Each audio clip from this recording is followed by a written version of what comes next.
ವರದ ಹಸ್ತನಿಗೆ ಮಯೂರವರೂಢಗೆ ಗುರುವರಿಯ ಶ್ರೀ ಕಾರ್ತಿಕೇಯನಿಗೆ ನರರ ಚಿತ್ತೋರಗ ತುರಿಗೆ ತಡಿಸಿ ನಿತ್ಯ ಧರೆಯ ಕಾಯುವ ಧರ್ಮಾಧ್ಯಕ್ಷನಿಗೆ ಆರು ಮೊಗದ ಕುಮಾರಗೆ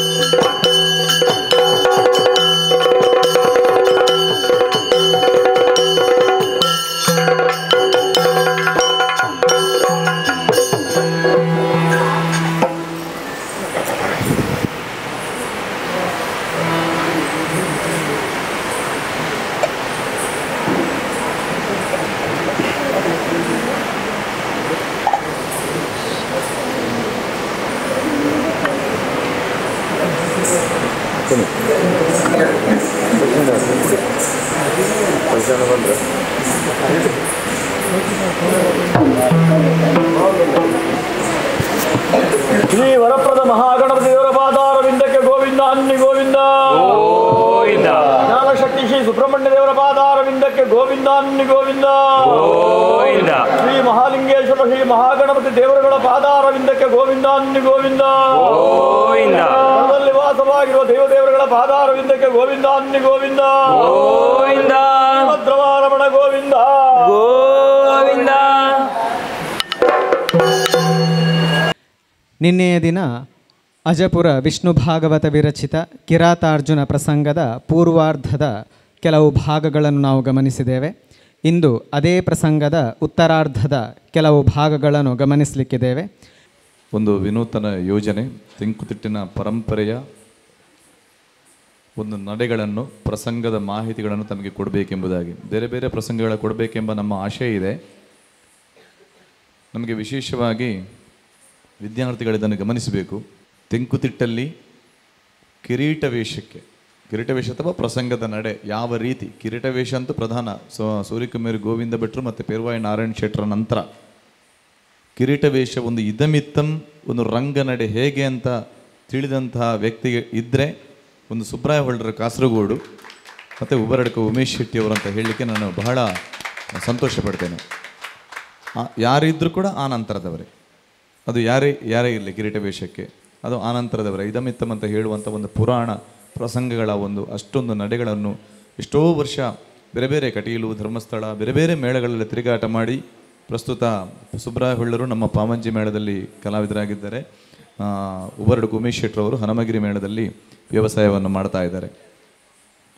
ಕೆಲವು ಕಲಾವಿದರುಗಳಿಗೆ ಈಗ ನಿಮ್ಗೆ ಗಮನಿಸಿರ್ಬೋದು, ಇದು ಇಲ್ಲಿಗೆ ಎಷ್ಟು ಪ್ರಸ್ತುತ ಅಂತ ಗೊತ್ತಿಲ್ಲ, ಆದರೆ ತಿಳುವಳಿಕೆಗೆ ನಿಮಗೆ ಬರಬೇಕೆಂಬ ನಿಟ್ಟಿನಲ್ಲಿ ಹೇಳ್ತಾ ಇದ್ದೇನೆ.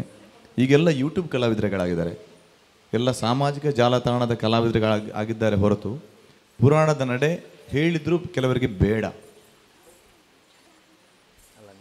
ಎಲ್ಲಿವರೆಗೆ ಅಂತ ಹೇಳಿದ್ರೆ ಕಲಾವಿದರುಗಳು, ದೊಡ್ಡ ದೊಡ್ಡ ಕಲಾವಿದರುಗಳನ್ನು ವಿಮರ್ಶೆ ಮಾಡುವ ಅಲ್ಲಿವರೆಗೆ ಬಂದು ನಿಂತಿದ್ದಾರೆ. ನಾವು ನಮ್ಮನ್ನು ಹೊಗಳಿಕೊಳ್ಳುವುದು ಎಂಬುದಾಗೆಲ್ಲ ಕಲಾವಿದರುಗಳು ಇದನ್ನು ಅರ್ಥ ಮಾಡಿಕೊಳ್ಳಬೇಕು. ನಮ್ಮ ತಾಳ್ಮೆ ಮತ್ತು ನಮ್ಮ ಸೌಜನ್ಯ, ನಾವು ಇನ್ನೊಬ್ಬರಿಗೆ ಬಲಾತ್ಕಾರವಾಗಿ ಯಾರಿಗೂ ಹೇಳಲಿಕ್ಕೆ ಹೋಗಲ್ಲ. ರಂಗದಲ್ಲಿ ಯಾರಾದರೂ ತೊಂದರೆ ಮಾಡಿದರೂ ರಂಗದಲ್ಲಿ ಒಬ್ಬ ಪ್ರೇಕ್ಷಕನಿಗೆ ಗೊತ್ತಾಗುವಾಗ ಒಬ್ಬರಿಗೆ ಕಲಾವಿದರಿಗೆ ನಾವು ನನ್ನ ನಂತರ ನಾನು ಬೈಯಲ್ಲ ಯಾರಿಗೂ. ಕಲಾವಿದರಿಗೆ ನನ್ನ ಚಂಡೆಮದ್ದಳೆಯವರಾಗಲಿ ಎದುರಿನ ಕಲಾವಿದರುಗಳಾಗಲಿ ಏನಾದರೂ ತಪ್ಪು ಮಾಡಿದರೂ ನಾವು ಮತ್ತೆ ಅಲ್ಲಿ ಸಹಿಸಿಕೊಂಡು ನಾವೇ ತಪ್ಪು ಎಂಬುದಾಗಿ ತೋರಿಸಿಕೊಂಡು ನಮ್ಮದೇ ತಪ್ಪು ಆಯ್ತು ಅಂತೇಳಿ ತೋರಿಸಿಕೊಂಡು ನಾವು ಹೋಗ್ತಾ ಇದ್ದೇವೆ. ಇದು ಡಾಕ್ಯುಮೆಂಟ್ರಿ ಆಗಬೇಕು ಇಂಥದ್ದು. ಆದರೆ ವಿಮರ್ಶೆ ಎಲ್ಲಿ ಅಂತ ಹೇಳಿದರೆ ಸುಬ್ರಾಯ ಹೊಳ್ಳರನ್ನು ವಿಮರ್ಶೆ ಮಾಡೋದು, ಉಬರಡ್ಕದವ್ರನ್ನ ವಿಮರ್ಶೆ ಮಾಡೋದು, ಪಟ್ಲದವ್ರನ್ನ ವಿಮರ್ಶೆ ಮಾಡೋದು, ಅಲ್ಲಿವರೆಗೆ ಬಂದು ನಿಂತಿದೆ. ನಾವೆಲ್ಲ ಇಂದು ನಿನ್ನೆ ಮೊಬೈಲ್ ನೋಡಿಕೊಂಡು ಅಥವಾ ಇನ್ನೇ ಯಾರ ಹತ್ರ ಅದು ಕೇಳಿಕೊಂಡು ನಾವು ರಂಗಕ್ಕೆ ನಾವು ಬಂದವರಲ್ಲ. ಅವರ ಸಾಲಲ್ಲಿ ನಾನು ಕೂಡ ಇಲ್ಲ. ಸುಬ್ರಾಯ ಹೊಳ್ಳರು, ಉಮೇಶ್ ಶೆಟ್ಟರಂಥವರ ಸಾಲಲ್ಲಿ ನಾನು ಕೂಡ ಇಲ್ಲ. 2000ನೇ ಇಸವಿಯಲ್ಲಿ ಕುರಿಯ ಗಣಪತಿ ಶಾಸ್ತ್ರಿಗಳ ಮೇಳಕ್ಕೆ ಸೇರಿ ಆನಂತರ 7 ವರ್ಷಗಳ ಕಾಲ ಬಲಿಪ್ಪ ನಾರಾಯಣ ಭಾಗವತರ ಜೊತೆಗೆ ನಿತ್ಯ ನಿರಂತರವಾಗಿ ಇದ್ದುಕೊಂಡು ಪುರಾಣದ ಮಾಹಿತಿಯನ್ನು ಅವರಿಂದ ಪಡೆದು ಪೇರ್ವಾಯಿ ನಾರಾಯಣ ಭಟ್ರು ಯಕ್ಷಗಾನದ ತೆಂಕುತಿಟ್ಟಿಗೆ ಬಲಿಪ ನಾರಾಯಣ ಭಾಗವತರು ಭಾಗವತಿಕೆಯಲ್ಲಿ, ಪೆರುವಾಯಿ ನಾರಾಯಣ ಭಟ್ರು ಚೆಂಡೆ. ಅದಕ್ಕಿಂತ ದೊಡ್ಡದು ಇಲ್ಲ. ನೆಡ್ಲೆ ನರಸಿಂಹಭಟ್ರ ನಂತರ ಪೆರುವಾಯಿ ನಾರಾಯಣ ಭಟ್ರ ಅಂತ ಚೆಂಡೇ ಇಲ್ಲ ಪುರಾಣಕ್ಕೆ.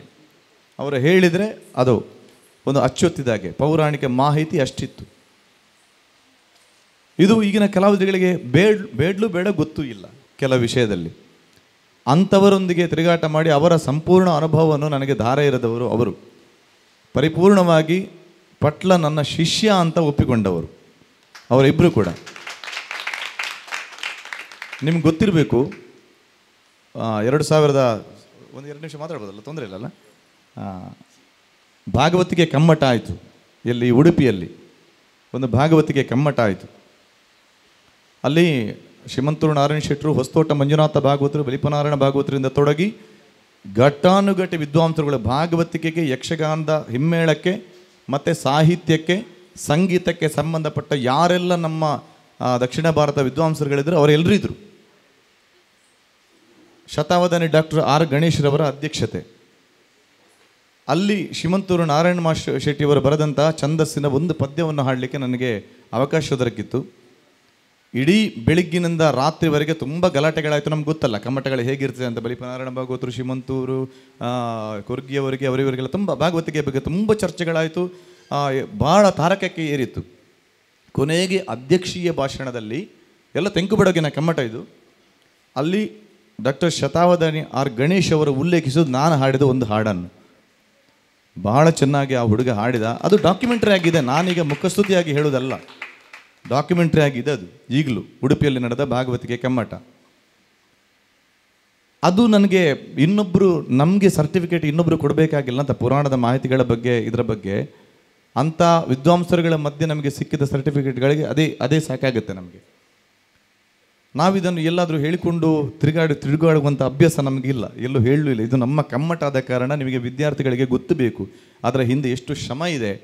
ನಾವು ಈ ಹಂತಕ್ಕೆ ಬಂದು ಇಲ್ಲಿ ಇಂತಹ ವಿದ್ವಾಂಸರುಗಳ ಮಧ್ಯೆ ನಾವು ನಿಲ್ಲಬೇಕಿದ್ರೆ ಇದರ ಹಿಂದೆ ಎಷ್ಟು ಕೆಲಸಗಳಿದೆ, ಎಷ್ಟು ಕಣ್ಣೀರಿದೆ. ನಮ್ಮ ಶ್ರಮಜಲವೂ ಇದೆ, ಕಣ್ಣೀರು ಕೂಡ ಇದೆ ಇದರಲ್ಲಿ.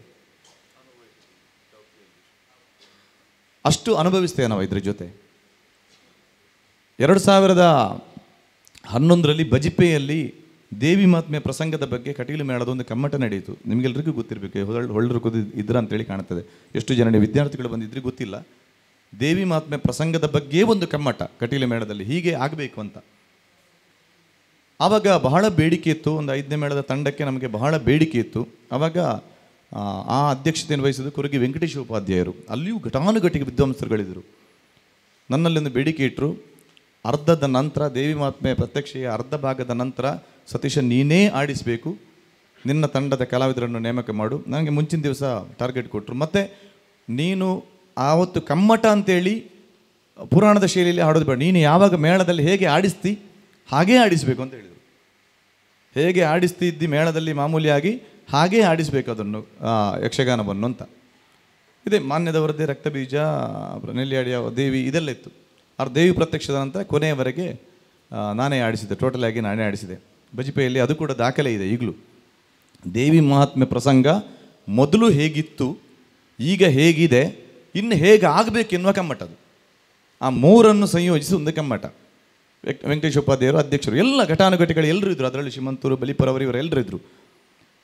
ಅದರಲ್ಲಿ ಉಲ್ಲೇಖಿಸಿದ ಕೊರಗೆ ವೆಂಕಟೇಶ ಉಪಾಧ್ಯಾಯರಿಗೂ ಎಲ್ಲ ಬಹಳ ಮೆಚ್ಚುಗೆ ವ್ಯಕ್ತಪಡಿಸಿ ಎದ್ದು ನಿಂತು ಕೈ ಚಪ್ಪಾಳೆ ನನಗೂ ಹಾಗೂ ನಮ್ಮ ತಂಡಕ್ಕೆ ಕೊಟ್ಟರು ಪ್ರತಿಯೊಬ್ಬರು ಕೂಡ. ಆದರೆ ಒಂದು ಮಿಸ್ಟೇಕನ್ನು ಕೂಡ ಹೇಳಿದರು, ಒಂದು ಕೊರತೆಯನ್ನು ಕೂಡ ನನಗೆ ಹೇಳಿದ್ರಲ್ಲಿ. ನೀನು ಬಹಳ ಚೆನ್ನಾಗಿ ಯಕ್ಷಗಾನ ಆಡಿಸಿದಿ, ಏನೂ ಕೊರತೆ ಆಗಿಲ್ಲ ಈಗಿನ ಶೈಲಿಗೆ ಮತ್ತು ಮೊದಲಿನ ಪುರಾಣಕ್ಕೆ ಧಕ್ಕೆ ಆಗದ ಹಾಗೆ ಬಹಳ ಸುಸಾಂಗವಾಗಿ ಆಡಿಸಿದ್ದಿ. ಆದರೆ ಒಂದು ತಪ್ಪು ಇದೆ ಅದರಲ್ಲಿ. ರಕ್ತಬೀಜನಿಗೆ ಸರ್ವಮಂಗಲ ಮಾಂಗಲ್ಯ ಎಂಬ ಶ್ಲೋಕವನ್ನು ಹಾಡಿದ್ದು ಸರಿಯಾಗಿಲ್ಲ ಅಂತ ಕೊರಗಿ ವೆಂಕಟೇಶ ಉಪಾಧ್ಯಾಯರು ಹೇಳಿದರು. ಆವತ್ತು ಆ ಶ್ಲೋಕವನ್ನು ಬಿಟ್ಟವ ಇವತ್ತಿನವರೆಗೆ ಹಾಡಲಿಲ್ಲ ನಾನು ರಕ್ತಬೀಜನಿಗೆ. ಮತ್ತು ಹೊರಗಡೆ ಬಂದು ವಾಸುದೇವ ರಂಗಭಟ್ರಲ್ಲಿ ಕೇಳಿದೆ. ಹಾಗಿದ್ರೆ ಅಂದರೆ ಕುರ್ಗಿಯವರ ಹತ್ರ ಮಾತಾಡೋ ಧೈರ್ಯ ಇರಲಿಲ್ಲ ನಮಗೆ. ಬಟ್ ಇಂಥದ್ದನ್ನೆಲ್ಲ ಇಂಥ ವಿದ್ವಾಂಸರುಗಳಿಗೆಲ್ಲ ನಾವು ತಲೆಬಾಗಿ ಅವರ ಕಾಲು ಹಿಡಿದು ಅವರಲ್ಲಿ ಬೇಡಿ ಕಾಡಿ ಎಷ್ಟೋ ವರ್ಷಗಳ ಕಾಲ ಪುರಾಣದ ಮಾಹಿತಿಗಳನ್ನು ಎಂತೆಂಥ ಕಲಾವಿದಗಳ ಮನೆಗೆ ಹೋಗಿ ಅಲ್ಲಿ ಕಲಿತು ನೋಡಿ ಇಂತಹ ಪುಸ್ತಕಗಳಲ್ಲಿ ದಾಖಲೆ ಮಾಡಿ. ಇದು ಇವತ್ತು ನಿನ್ನೆ ಈ ಕಮ್ಮಟಕ್ಕಾಗಿ ಬರೆದ ಪುಸ್ತಕ ಅಲ್ಲ, ನಾನು ತೆಗೆದುಕೊಂಡು ಬಂದದ್ದು ಕೂಡ ಅಲ್ಲ. ಆವಾಗ ಮೊಬೈಲ್ ಇರಲಿಲ್ಲ, ಯಾವುದೂ ಇರಲಿಲ್ಲ ನಮ್ಮಲ್ಲಿ. ರಂಗ ಮಾಹಿತಿ, ಪ್ರಸಂಗಗಳ ರಂಗ ಮಾಹಿತಿ, ಯಾವ ಪ್ರಸಂಗ ಯಾವ ವೇಷೆಯಲ್ಲಿ ನಿಲ್ಲಬೇಕು, ಎಲ್ಲಿ ದಿತ್ತ ಕೊಡಬೇಕು, ಎಲ್ಲಿ ತೈತ ತೆಗೆದುಕೊಡಬೇಕು ಎನ್ನುವುದು ಬಲಿಪ ನಾರಾಯಣ ಭಾಗವತರು, ಪೆರುವಾಯ ನಾರಾಯಣ ಭಟ್ರು ಇಂತಹ ಅನೇಕ ವಿದ್ವಾಂಸರುಗಳಲ್ಲಿ ಕೇಳಿ ಇದಮಿತ್ತಮ್ ಅಂತೇಳಿ ಬರೆದು ನಾನು ದಾಖಲಿಸಿದಂಥ 2005 ಈ ಪುಸ್ತಕಗಳು ನಮಗೆ ತಿಳಿಯದೆ ಹೇಳದ್ದು ಅಲ್ಲ, ಹೇಳಲಿಕ್ಕೆ ಅಂದರೆ ಬಲಾತ್ಕಾರವಾಗಿ ಇನ್ನೊಬ್ಬನಿಗೆ ತಲೆಗೆ ಹತ್ತಿಸುವಂಥ ಕೆಲಸ ನಾವು ಮಾಡಲ್ಲ. ಆದರೆ ನೀವು ವಿದ್ಯಾರ್ಥಿಗಳು ಕಲಿಯಬೇಕೆಂಬುದಾಗಿ ಬಂದಿದ್ರಿ.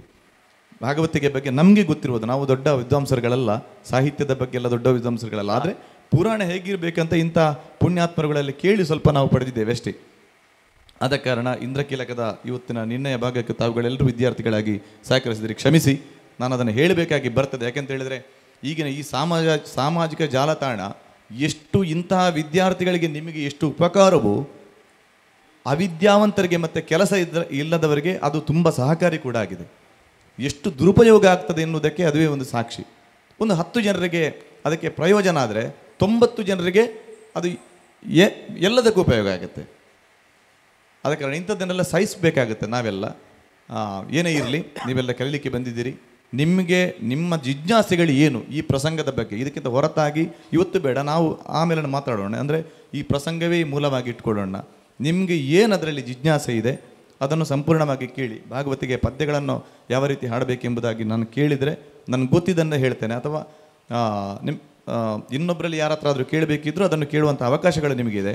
ಸುಬ್ರಾಯಳ್ಳರು ಮತ್ತು ಉಮೇಶಣ್ಣ ಅದರ ಬಗ್ಗೆ ಯಾವ ನಡೆಗಳಂತೇಳಿ ನಿಮಗೆ ಆಮೇಲೆ ಹೇಳ್ತಾರೆ. ಸುಬ್ರಾಯಳ್ಳರು ಈಗ ಪ್ರತ್ಯಕ್ಷಕ್ಕೆ ಮುಂದುವರೆದಿದ್ದಾರೆ.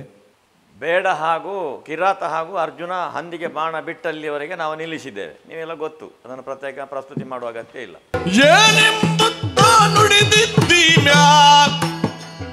ಎಲೆ ಹಾರುವೈಜ ಏನೆಂಬುತ್ತ ನುಡಿದಿದ್ದಿ ಎಲೆ ಹಾರುವಯ್ಯ. ಎಲ್ಲ ನೋಡಿದ್ರೆ ಹಾರುವಯ್ಯ ಅಂತ ಹೇಳಬೇಕು ನಿನ್ನನ್ನ. ನೀವು ಮಾತುಕತೆ ಮಾಡಿ ಹಂದಿ ಕೂಡಿಸಿದ್ರೆ ಒಳ್ಳೆಯದು. ಮಾಡೋಣ, ಆದರೆ ಅವರಲ್ಲೂ ಒಂದು ಮಾತು ಕೇಳಿ ನೋಡೋಣ. ಆಗೋ ರಾಮ್ ರಾಮ್. ಈ ಹಂದಿ ಇವನು ಕೊಲ್ತಾ ಇದ್ದಾನೆ ಅಂತ ಹೇಳ್ತಾ ಕೊಂದಿದ್ದಾನೆ ಎಂಬುದಾಗಿ ಹೇಳ್ತಾ ಇದ್ದಾನಲ್ಲ. ಓಯ್ ರಾಮರಾಮಣ್ಣ, ಈಗ ಅವರು ಕೊಂದದ್ದಂತೆ ಎಂಬುದಾಗಿ ಹೇಳ್ತಾ ಇದ್ದಾರೆ. ನಾನು ಕೊಂದೆ ಅಂದೆ ನಿಮ್ಮಲ್ಲಿ. ಈಗ ಇಬ್ರು ನೀವು ಕೊಂದಿದ್ದೀರಂತ ಹೇಳಿದ್ರೆ ಹಾಗಿದ್ರೆ ಏನ್ ಮಾಡುದು? ಏನು ತೀರ್ಮಾನ? ನೀವೇ ತೀರ್ಮಾನ ಹೇಳಿ. ನಿಮ್ಮ ಪರಾಕ್ರಮವನ್ನೇ ಪಣವಾಗಿ ಇಟ್ಟುಕೊಂಡು ಆ ಹಂದಿಯನ್ನು ನನ್ನ ಸುಪರ್ದಿಗೆ ಬಿಡಿ. ನೀವು ಯುದ್ಧ ಮಾಡಿ ಅಲ್ಲಿ ಯಾರು ಗೆಲ್ತಾರೋ ಅವರಿಗೆ ಹಂದಿ ಮಾರಿ. ಹೇಗೆ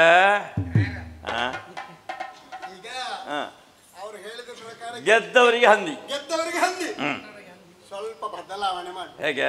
ಸೋತವರಿಗೆ ಅಂತ ಇಡುವ. ಸೋಲುವುದಾ? ನಾವು ಸೋಲುವ. ಪ್ರಾಣಕ್ಕೆ ಹಾನಿ ಎಲಲು ನಗುದಾಲ ಬಾಬನವನ ಮನದ ಪ್ರೀತಿಗೆ ಹಿಕ್ಕುದಾಗ ಕೇಳಿದ್ದಾರೆ.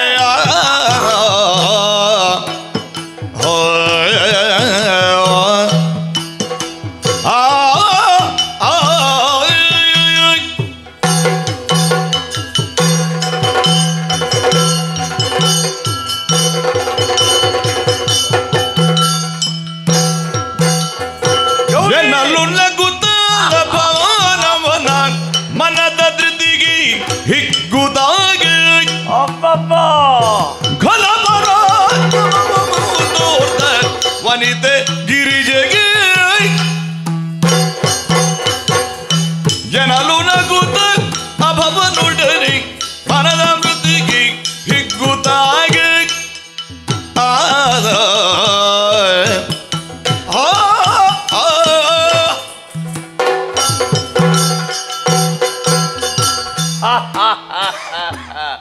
ಗೌರಿ ಲಾಲಿಸಿನ್ನು ತಪಸಿ ಊಳಿಗವನು ಅಂತ ಉಂಟಲ್ಲ, ಲಾಲಿಸಿನ್ನು ತಪಸಿ ಊಳಿಗವನು ಅಂತ ಇರುವುದು ಅಲ್ಲ. ಲಾಲಿಸಿನ್ನು ತಪಸಿ ಅಂತ, ಲಾಲಿಸಿನ್ನು ತಪಸಿ ಅಂತ ಅವನನ್ನೇ ಸಂಬೋಧಿಸುವುದು. ಊಳಿಗ ಅನ್ನುವ ಶಬ್ದ ಬೇರೆ. ಊಳಿಗೆ ಬೇರೆ. ಊಳಿಗಂದ್ರೆ ಕೆಲಸ. ಊಳಿಗೆ ಅಂತ ನಿನ್ನ ಕೆಲಸ ಬಿಟ್ಟು ನನ್ನಲ್ಲಿ ಬರಬೇಡ ಅಂತ. ಊಳಿಗೆ ಅಂತ ಹೇಳಿದ್ರೆ ಅವನಿಗಿರುವ ಕೆಲಸದ ಉದ್ದೇಶವೂ ಆಗುತ್ತದೆ, ಇನ್ನೊಂದು ಕಡೆಯಲ್ಲಿ ಚಾಕರಿ ಮಾಡುವುದು ಆಗುತ್ತದೆ.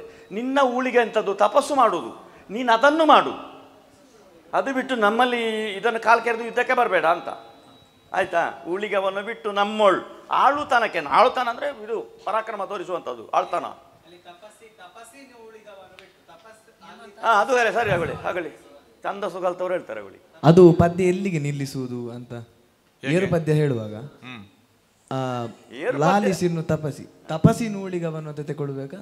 ಅಲ್ಲ, ಅದು ಎರಡೂ ಸರಿ. ಲಾಲಿಸಿನ್ನು ತಪಸಿ ಅಂತೇಳಿ ಬಿಟ್ಟು ಅದು ಬಿಡ್ತಿಗೆ ಕೊಡ್ಲಿಕ್ಕೆ ಒಂದು ಜಾಗ ಬೇಕಲ್ಲ ಎತ್ತುಗಡೆಗೆ. ತಪಸ್ಸಿನ ಊಳಿಗ ಅಂತೇಳಿ ಅಲ್ಲಿವರೆಗೆ ಕೊಂಡೋದ್ರೆ ಚಂದ. ಇದು ಏರು ಪದ್ಯದ ಊಟವೂ ಸಿಗುವುದಿಲ್ಲ. ಏರು ಪದ್ಯಕ್ಕೊಂದು ಊಟವು ತೆಗಿಲಿಕ್ಕೆ ಉಂಟಲ್ಲ. ಲಾಲಿಸಿನ್ನು ತಪಸಿ ಅಂತ ಹೇಳುದು ಮುಂದುವರಿಯ ಮತ್ತೆ ಬಿಡ್ತಿಗೆ ಆದ ಮೇಲೆ ಹೇಳುವಾಗ ಅದನ್ನು ಚಂದೋಬದ್ಧವಾಗಿ ತಪಸ್ಸಿನ ಊಳಿಗವನು ಬಿಟ್ಟು ನಮ್ಮಳು ಹಾಗೆ ತಕೊಳ್ಳು. ಒಳ್ಳೆ ಪ್ರಶ್ನೆ ಆಯ್ತಾ, ಖುಷಿಯಾಗಿದೆ. ಹೇಳು, ಮುಂದೆ ಕೇಳು. ಪದ್ಯ ಹೇಳಲಿಕ್ಕೆ ಆಗಿದ್ರೆ ಹೇಳು. ಈಗ ಲಾಲಿಸಿನ್ನು ತಪಸಿ ನೂಳಿಗವನು ಬಿಟ್ಟು ನಮ್ಮೊಳಾಳು ತನಕ್ಕೆ ಬರುವೆ ಏನು ಕೂಳರಂದದಿ. ಹೌದಾ? ಕೂಳರಾಗೆ ಬರ್ತಾ ಇದೆಯಲ್ಲ ನೀನು, ಸುಮ್ಮನೆ ಕಾಲು ಕೆರೆದು ಯುದ್ಧಕ್ಕೆ ಬರ್ತೀಯಲ್ಲ, ಇದು ಬೇಕಾ ನಿನಗೆ ಅಂತ. ಮತ್ತೆ ಕೇಳು ನಿನಗೆ ಶಸ್ತ್ರಚಯದ ಮೇಳವೇಕೆ ಬಿಡೆವು ನಮ್ಮ ಕೋಲಲಳಿದ ನನ್ನ ಬಾಣದಿಂದ ಅಳಿದ ಕಿಟಯನೆಂದ ಕೀಟಿಯನೆಂದ ಪಾಲನೇತ್ರನು. ಸರಿ ಉಂಟಲ್ಲ, ಇನ್ನೆಂದ್ರೆ ಕೇಳಿಕೆ ಉಂಟು ಏನಾದ್ರು? ಇಲ್ಲಲ್ಲ. ಅಲ್ಲ, ಅದಕ್ಕೆ ಒಂದು ಇದು ಕೊಡ್ತೇನೆ ನಾನು ಕ್ಲಾರಿಫಿಕೇಶನ್. ಲಾಲಿಸಿನ್ನು ತಪಸಿ ಅಲ್ಲಿ ನೆಕ್ಸ್ಟ್ ಚರಣಕ್ಕೆ ಪ್ರಥಮಕ್ಕೆ ನೂಳಿಗವನು ಅಂತೇಳಿ ಬರ್ತದೆ. ತಪಸಿ ನೂಳಿಗವನು ಅಂತೇಳಿ ಒಟ್ಟಿಗೆ ತಗೊಳ್ಬೇಕು. ತಪಸಿ ಅಂತ ನಿಲ್ಲಿಸಿ ನೂಳಿಗವನು ಅಂತೇಳಿ ತಗೊಳ್ಬಾರ್ದು. ಚಂದೋಬದ್ಧವಾಗಿ ಹೇಳಿದ್ರೆ ತಪಸಿ ನೂಳಿಗವನು, ಲಾಲಿಸಿನ್ನು ತಪಸಿ ನೂಳಿಗವನು ಬಿಟ್ಟು ಅಂತೇಳಿ ತಗೊಳ್ಬೇಕು. ಇಲ್ಲದ್ರೆ ಲಾಲಿಸಿನ್ನು ತಪಸಿ ಊಳಿಗವನ್ನು ಬಿಟ್ಟು ಹಾಗಾಗ್ಬೇಕು. ತಪಸ್ಸಿ ಬಿಟ್ಟು ಮತ್ತೆ ಈಗ ತುಂಬಾ ಜನ ಹಾಗೆ ಹೇಳ್ತಾರೆ. ಹೇಳಿದಲ್ಲ, ಅದೇ ಪದ್ಯ. ಸಾಹಿತ್ಯ ದೋಷಗಳು. ಸಾಹಿತ್ಯವೇ ಪ್ರಧಾನ ಇದರಲ್ಲಿ.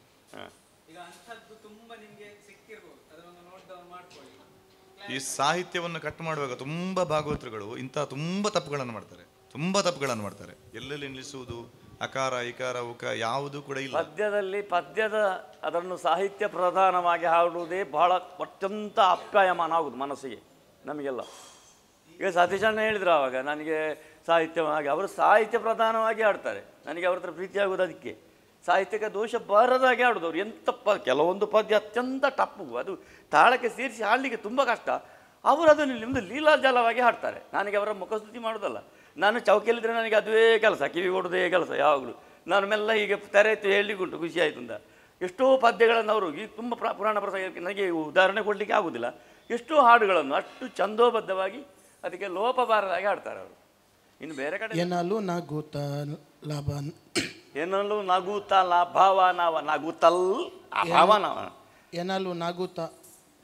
ಅಭಾವನವನ ಮನದ ಧೃತಿಗೆ ಹಿಗ್ಗುತ್ತಾಗ ಘನ ಪರಾಕ್ರಮವನ್ನು ತೋರ್ದ ವನಿತೆ ಗಿರಿಜೆಗೆ. ಮುಂದುವರಿ. ಮನಸ್ಸಿನಲ್ಲಿ ಭಕ್ತನೊಡನೆ ಸೆಣಸುವ ಅರ್ಥಿಯಿಂದ ಸುರಪ ತನುಜ ಗೆಂದನ ಸಹಸ್ರ ದಿನಪ ತೇಜದಿ. ಇವ ಪುನಃ ಅವನ ಹತ್ರ ಮಾತಾಡುವಾಗ ಮತ್ತು ಪ್ರಕಾಶ ಆಗ್ತಾನೆ ಅಂತ ಅರ್ಥ. ಈಶ್ವರ ಪ್ರತಿಯೊಂದು ವೇಷದ ಕಲಾವಿದರಿಗೆ ಕೂಡ ಇಂಥ ಪದ್ಯಗಳೆಲ್ಲ ಬಾಯ್ಪಟ್ಟ ಬರಬೇಕು. ಬಾಯ್ಪಟ್ಟ ಬಂದರೆ ಮಾತ್ರ ನಿಮಗೆ ವೇಷ ಮಾಡ್ಲಿಕ್ಕೆ ಅನುಕೂಲ ಆಗುತ್ತೆ. ನಿಮಗೆ ಅದರ ಒಳಗೆ ಮತ್ತು ನಿಮಗೆ ತಿಳಿಲಿಕ್ಕೆ ಈ ಪದ್ಯಕ್ಕೆ ಇವ ಒಬ್ಬ ಹೇಳಿದ. ಹೀಗಿರುವಂಥ ವಿಮರ್ಶೆಗಳು ನಿಮಗೆ ಪದ್ಯದಲ್ಲಿ ತನ್ನಿಂದ ತಾನೇ ಬರ್ತದೆ. ಪದ್ಯ ನಿಮಗೆ ಗೊತ್ತಾದರೆ ಈ ಶಬ್ದಕ್ಕೆ ಏನು ಅರ್ಥಗಳು ಅವರು ಒಂದು ಅದಕ್ಕೆ ಸರಿ ಹೇಳಿದರು. ನಾನು ಸ್ವಲ್ಪ ಕನ್ಫ್ಯೂಷನ್ ಆಯ್ತದು. ಲಾಲಿಸಿನ್ನು ತಪಸಿ ನೂಳಿಗವ ಕರೆಕ್ಟ್. ಹಾಗೆ ವಿಮರ್ಶೆ ಬೇಕು ಅಂತ ವಿಮರ್ಶಾ ಬುದ್ಧಿ ಇದ್ದಾಗಲೇ ತನ್ನಷ್ಟಕ್ಕೆ ನನಗೆ ಪದ್ಯ ನೋಡಬೇಕು ಅಂತ ಆಗ್ತದೆ. ಪದ್ಯ ನೋಡ್ತಾ ಹೋದರೆ ಅದರಲ್ಲಿ ವಿಷಯ ಸಿಗುವುದು. ಆಯಿತಾ? ಇನ್ನಂತ ಹೇಳಲಿಕ್ಕೆ ಉಂಟು. ನೀನೊಮ್ಮೆ ಹೇಳು, ಈಗ ಪದ್ಯ ಹೇಳಿದ್ದನ್ನು ಏನಲ್ಲೂ ನಾನು ತಾರಸ್ತಾಯಿ ಬೇಡ, ನೀನು ಹೇಳು, ನಿನ್ನ ಶೈಲಿ ನೋಡು, ನನಗೆ ನೋಡ್ತೇನೆ. ಹೇಳು ನಿನಗೆ ಅಷ್ಟೇ ಆಸಕ್ತಿ ಮಾಡಿದೆಯಲ್ಲ ಹೇಳು. ಹಾಂ, ಬೇಗ ಹೇಳು. ಯಾರು ಆಗ್ಬೋದು ಹೇಳಿ.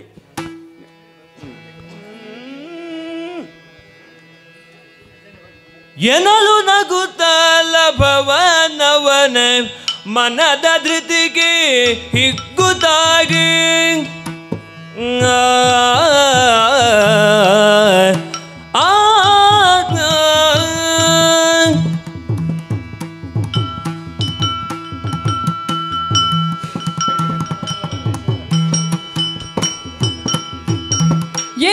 ನಗುತ್ತಲ ಭವನವನ ಮನದ ಧೃತಿಗೆ ಹಿಗ್ಗುದಾಗ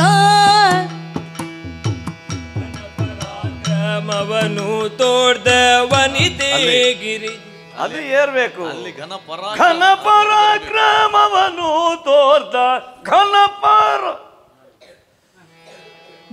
ಪರಾಕ್ರಮವನ್ನು ತೋರ್ದ ವನಿತೆ ಗಿರಿಜೆಗೆ. ಅಲ್ಲಿ ಅಭಿನಯಕ್ಕೆ ಒಂದು ಸ್ವಲ್ಪ ಅದನ್ನು ತಿರುಗಿ ಎಳೆದ್ರು ದೊಡ್ಡ ತಪ್ಪಲ್ಲ. ಆ ಪರಾಕ್ರಮವನ್ನು ಎಂಬ ಇದನ್ನು 2 ಸಲ ಮತ್ತೆ ಸ್ವಲ್ಪ ನಿಧಾನ ದೀರ್ಘ. ಘನ ಪರಾಕ್ರಮವನ್ನು ತೋರ್ದ ನೋಡೆ ಘನ ಪರಾಕ್ರಮವನ್ನು ತೋರ್ದ ಘನ ಪರಾಕ್ರಮವನ್ನು ತೋರ್ದ ವನಿತೆ ಗಿರಿಜೆಗೆ ಮನಸ್ಸಿನಲ್ಲಿ ಭಕ್ತನೊಡನೆ ಸೆಣ್ಣ ಸುವರ್ತಿಯಿಂದ ಸುರಪ. ಅಲ್ಲಿ ಅದರ ಆ ಭಾವನೆ ವೀರರಸ ಅದರ ಭಾವನೆಯನ್ನು ಗಮನಿಸಿ. ಅಲ್ಲಿ ಮನಸ್ಸಿನಲ್ಲಿ ಭಕ್ತನೊಡನೆ ಎನ್ನುವುದು ಸ್ವಲ್ಪ ಸ್ಮೂತ್ ಆಗಬೇಕು. ಅಲ್ಲಿ ನೆಕ್ಸ್ಟ್ ಸೆಂಟೆನ್ಸ್ ಉಂಟು ನಿಮಗೆ, ಸೆಣಸುವರ್ತಿಯಿಂದ. ಇನ್ನೊಂದು ಸುರಪ ಅಂತ ನಿಲ್ಲಿಸಲಿಕ್ಕಿಲ್ಲ. ಸುರಪ ತಗೊಂಡ್ರೆ ಸುರಪ ತನುಜ ಗೆಂದನ. ಸುರಪ ಅಲ್ಲ ಇರುವುದಲ್ಲ, ಅಲ್ಲಿ ಸುರಪ ತನುಜ ಇರುವುದು. ಮನಸ್ಸಿನೊಡನೆ ಭಕ್ತನೊಡನೆ ಸೆಣಸುವರ್ತಿಯಾದ ಸುರಪ ತನುಜ ಗೆಲ್ದನ ಸಹಸ್ರದಿನ ಪದೇ ಜನುಯೋ.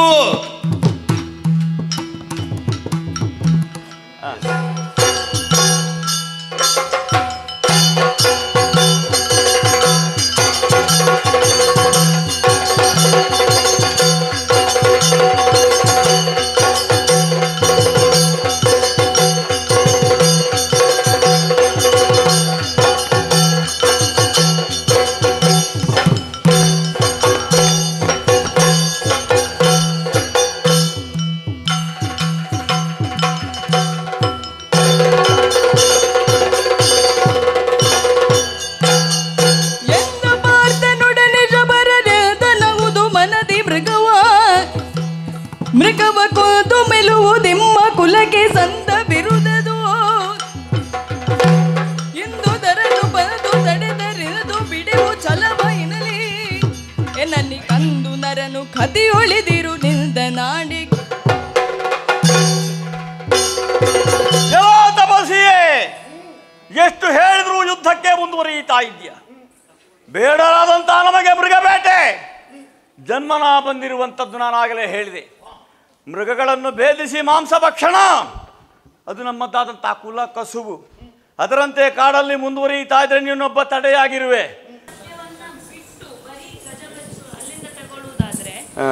ಅದಕ್ಕೆ ನೀವು ಹೇಳಿದ ಅರ್ಥವನ್ನು ಕೊಟ್ಟು ಅಥವಾ ಹಿಂದಿನ ಪದ್ಯವನ್ನು ಸೇರಿಸಿಕೊಂಡು ಮುಂದಿನ ಪದ್ಯಕ್ಕೆ ಹೋಗುವಾಗ ಆ ರೀತಿಯ ಅರ್ಥವನ್ನು ಎರಡೂ ಅರ್ಥವನ್ನು ಉಳಿಸಿಕೊಂಡು ಮಾಡಬಹುದಾ ಅಂತ ಪ್ರಶ್ನೆ. ಅಲ್ಲ, ಅವರು ಕೇಳಿದ್ದು ನಾನು ಹೀಗೆ ಒಂದು ಪ್ರಯೋಗ ಬಂದಿತ್ತು ಈ ಮೊದಲು. ಆವಾಗ ನನಗೆ ಅದು ಸರಿ ಅಂತ ಕಾಣಲಿಲ್ಲ. ಯಾಕಂದರೆ ಶಿವಬಲದವರು ಪರಮೇಶ್ವರನ ಅಷ್ಟೇ ಪರಾಕ್ರಮಿಗಳು, ಒಬ್ಬ ಮಾನವನಿಗೆ ಅವರು ಹೆದರ್ಲಿಕ್ಕಿಲ್ಲ. ಹಾಗಾಗಿ ಅವರೆಲ್ಲ ಒಟ್ಟು ಎದ್ರು. ಅದು ಅವರು ಮೊದಲು ಅರ್ಥ ಹೇಳಿಕೊಂಡದ್ದು ಹಾಗೆ. ಅವರು ಮಾಲಿಂಗಜ್ಜ ಅವ್ರು ಕಿರಾತಿನ ಹತ್ರ ಹೇಳುವಂಥದ್ದು ಆ ಕ್ರಮ ಹಾಗೆ. ಆಗ ನಾನು ಇದೀಗ ಈ ಒಂದು ತುಂಡು ಬೆದರಲಿಂದ ಹೌದು ಬೇದರಲಿಂದ ಅಂದ್ರೆ ಬರುವ ಕಿಡಿಯನ್ನು ನೋಡಿ ಅವರು ಶಿವಗಣಗಳೆಲ್ಲ ಹೆದರಿದರು. ಅದನ್ನು ನೋಡಿ ಇವಾಗ ಗಜಬೀಸುರೇಕೆ ಅಂತ ಹೇಳಿದ. ಒಂದು ರೀತಿಯಲ್ಲಿ ಶಿವನ ಬಾಣಕ್ಕೂ ಹೆದರಲೂಬಹುದು. ಶಿವನ ಪ್ರಯೋಗ ಉಂಟಲ್ಲ, ಅದು ಶಿವನ ಪ್ರಯೋಗ ಉಂಟಲ್ಲ, ಅದರಲ್ಲಿ ಪದ್ಯದಲ್ಲಿ ಶಿವನಿಗೆಲ್ಲ ಪದ್ಯ ಅದು ಅಲ್ವಾ? ನೋಡು ಇಲ್ಲಿ ಕೊಡು ಗೂಢಿಶರವ, ನಾನು ಪದ್ಯ ಹೇಳ್ತೇನೆ. ಹೌದು, ಕರೆಕ್ಟ್. ಧನುವಿನಿಂದ ಎಲ್ಲವೋ ಸಪಸಿಗಾದನ ದಾಸೆ ಗಜ ಭಜಿಸುವಿರೇತಕ್ಕೆ ಮಗೆ.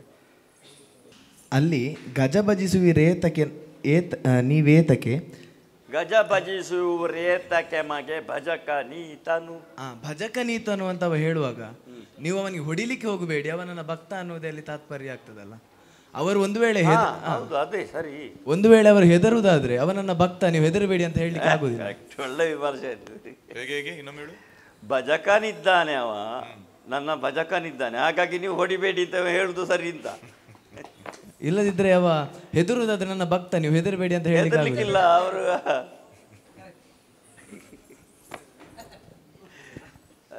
ಹಾಗೆ ಹೋಗ್ಬೇಕಾಗ ಖುಷಿ ಆಯ್ತದೆ. ಬೇರೆ ಪೂರ ಒಳಹು ಅಸ್ತ ಅದೇ ತುಂಬ ಚಿಂತನೆಗಳಲ್ಲಿ ಸಾಗಬೇಕು. ಖುಷಿ ಆಯ್ತು ನನಗೆ. ಮುಂದುವರಿದಲ್ಲ. ಅಲ್ಲಿ ಮತ್ತೊಂದು ಸೂಕ್ಷ್ಮವನ್ನು ಗಮನಿಸಬೇಕು. ಇಲ್ಲಿ ಈಶ್ವರ ಇವರು ಯುದ್ಧ ಮಾಡುವಾಗ ಗಿರಿಜೆಯ ಮುಖದಲ್ಲಿ ಆ ಭಾವನೆ ಎದ್ದು ಕಾಣಬೇಕು. ಅಂದ್ರೆ ಹೆದರಿಕೆ ಅಂತ ಹೇಳಿದ್ರೆ ಹೆದರಿಕೆ ಅಂದ್ರೆ ನಾಟಕದ ಭಾವನೆ. ಇವರು ಹೊಡಿತಾರೆ ಏನಪ್ಪ ಇವರು ಅಂತ. ಮತ್ತೆ ಮಾತಾಡುವಾಗ ಯಾವತ್ತೂ ಒಂದು ಪಾದಾದ್ರೂ ಈಶ್ವರನಿಗಿಂತ ಕಿರಾತನಿಗಿಂತ ಹಿಂದೆ ಇರಬೇಕು. ಅರ್ಥ ಆಯ್ತಾ? ಒಂದು ಪಾದಾದ್ರೂ ಹಿಂದೆ ಇರಬೇಕು. ನಾನೊಂದು ಕೋಡಿರು ಗುರುಗಳ ಒಂದು ವಿಷಯ ಹೇಳ್ತೇನೆ. ಅವರೊಂದು ಗಂಡನ ವೇಷಕ್ಕೆ ಮಾತನಾಡುದಿದ್ರೆ ಅವರು ಇಲ್ಲಿ ನಿಲ್ಲುದು ನೋಡಿದ್ದೇನೆ. ಇದ್ರೆ ಇಲ್ಲಿ ಅವರು ಹೋಗ್ಲಿಕ್ಕಿಲ್ಲ. ನಾಯಕ ಪಾತ್ರಕ್ಕಿಂತ ಮುಂದೆ ಅವರು ಹೋಗ್ಲಿಕ್ಕಿಲ್ಲ. ಅದು ಅನುಸರಿಸೋಳು ಅಂತ ಅರ್ಥ ಅಲ್ಲ. ಸಹಧರ್ಮಿಣಿ ಅನುಸರಿಸೋಳು. ಅದೀಗ ಯುದ್ಧ ಭಾಗದಲ್ಲಿ ಪ್ರಮೀಳಾರ್ಜುನರು ಸರಿ ಇಲ್ಲಿರ್ತಾರೆ ಅವರಿಗೆ. ಅದೀಗ ಬೇರೆ ಅಂಬೆ ಸಾಲ್ವನಲ್ಲಿ ಬಂದು ಮಾತಾಡುವಾಗ ಅವ್ರು ಇಲ್ಲಿರುವುದು, ಇಲ್ಲಿ ಸಾಲ್ವ ಇಲ್ಲಿದ್ದರೆ ಹೀಗೆ ಇರುವುದು ಅವರು. ಅಷ್ಟು ಹೀಗೆಲ್ಲ ಉಂಟು ಅವರದ್ದು. ಮತ್ತು ಅರ್ಜುನ ಮತ್ತು ಸುಭದ್ರೆ ಮಾತನಾಡುತ್ತಿದ್ದರೆ ಮತ್ತೆ ಮತ್ತೆ ಸಂಭಾಷಣೆಗೆ ಹೋಗುವ ಮುಖ ಕೊಡ್ತಾರೆ. ಆದರೆ ಆ ಪದ್ಯಕಾರ್ತ ಹೇಳುವಾಗ ಅರ್ಜುನ ಇಲ್ಲಿ ನಿಂತಿದ್ದರೆ ಅವರು ಗುರುಗಳು ಇಲ್ಲೇ ನಿಂತರು. ಇಷ್ಟೇ. ಅಷ್ಟು ಒಂದು ರಂಗವನ್ನು ಆ ಮಟ್ಟಿಗೆ ತಂದಿದ್ದಾರೆ ಅವರು. ಮಾತಾಡಲಿಲ್ಲ. ಶಕ್ತಿ ಮುಖ್ಯ ಹರಿತಾ ಇದೆ.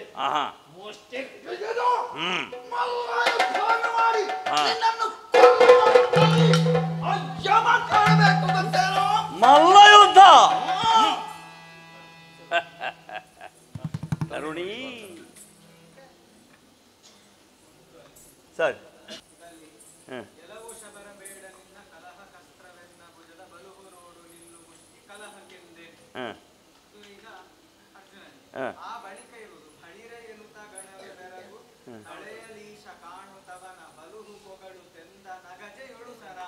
ಸರಿ. ಅವನ ಬಲುವನ್ನು ಅಗಜೆಯಲ್ಲಿ ಹೇಳಿ ಹೋಗೊಳ್ಳುದಂತ ಅಲ್ಲಿಗೆ ನೋಡಿ ಅವನಲ್ಲಿ. ಆದ್ರೆ ನನಗೆ ಕೊನೆಯದು ಉಂಡ್ಬೇಕಾದ್ದು ಇನ್ನಿಗೆ ನೆಕ್ಸ್ಟ್ ಅಲ್ಲ. ನಾನು ಹೊರಟದ್ದಲ್ಲ. ಹೊರಡುವಾಗ ಮತ್ತೆ ಇವಳನ್ನ ಕರೀಲಿಕ್ಕೆ ಉಂಟು. ತರುಣಿ ನೋಡಿ ಭಾರತ ನಾಟವನ್ನು ಪದ್ಯಕ್ಕೆ ಮುಂದಿನ ಪದ್ಯದಲ್ವಾ? ಅದಕ್ಕೆ ಬರುದು. ನಾನು ಯುದ್ಧಕ್ಕೆ ಹೊರಟದಲ್ಲ. ಹೌದೌದು. ಪದ್ಯದಲ್ಲಿ ಮತ್ತಿನ ಉತ್ತರಾರ್ಧ ನನಗೆ ಆ ಏರು ಪದ್ಯಕ್ಕೆ ಆ ಮುಂದಿನ ಅರ್ಧ ತುಂಡನ್ನು ಕೊಡಬೇಕಾಗಿಲ್ಲ. ಯಾಕಂದ್ರೆ ಸಾಹಿತ್ಯವನ್ನು ನೋಡಿಕೊಂಡು ಬೇಡ ಅದು ಅಲ್ಲಿ ಅಗತ್ಯ ಇಲ್ಲ.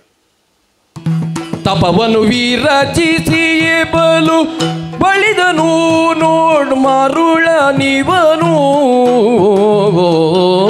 ವಿರಚಿಸಿಯೇ ಬಲು ಮರಳ ನೀವನು ಮರಳ ತಪವನು ವಿರಚಿಸಿ ಬಲು ಬಳಲಿದನು ನೋಡಿ ಮರಳ ನಿವನು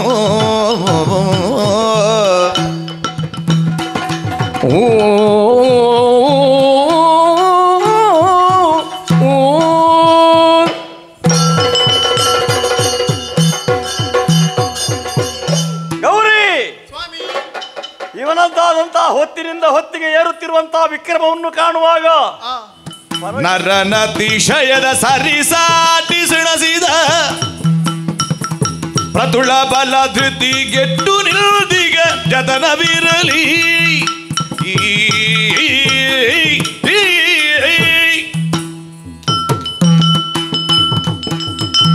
ಏನು ಅಳು ಕುರಿನಗೆ ಯಾಕಾಗಿ ತಡದೆ ಹೇಳು. ಸೋಲುವದಾದಿ ತನಗ ಗಡಗಡ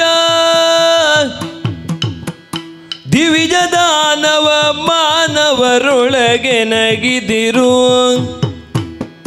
ನಿಲ್ಲುವರನ್ನು ಕಾಣೆ ನೀವರೆಗೆ ಶಿವ ಶಿವ ಶಿವ ಶಿವ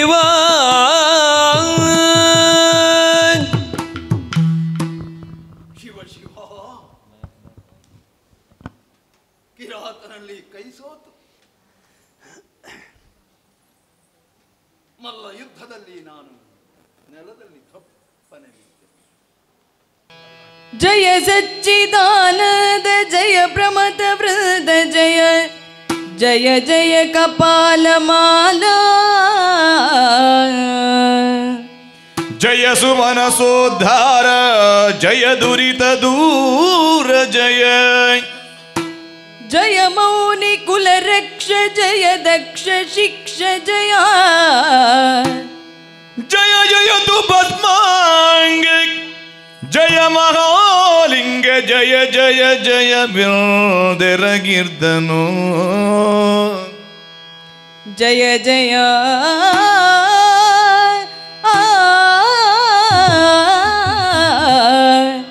ಜಯ ಜಯ ಜಯ